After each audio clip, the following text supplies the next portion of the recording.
आपण ज्या पोस्ट-इट्स वापरतो ना, स्टिकी नोट्स, त्या मी तुला सांगितलं तर विश्वास बसणार नाही, पण it was actually a failed innovation.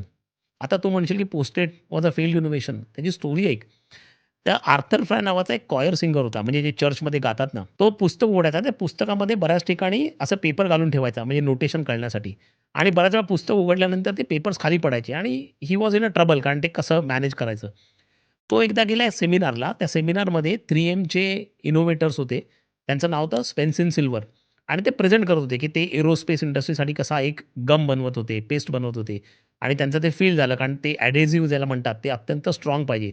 पण त्यांचं ते एडेसिव्ह एकदमच लाईट होतं आणि त्याच्यामुळे that was a failed product.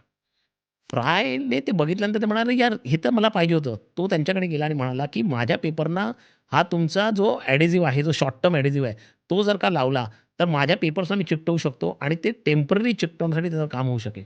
आणि मग या दोघांचं मॅरेज होऊन पोस्ट जन्माला आले. 3M कंपनीने पुढे पोस्ट म्हणून विकून लाखोने, करोडोने पैसा कमवला. सांगण्याचं तात्पर्य असं, की तुमच्या इनोव्हेशनसाठी फेल असं काही नसतं. तुम्ही जर का त्याला राइट कस्टमर शोधू शकलात, तर anything that you are making, you can actually make money and make a fortune out of it.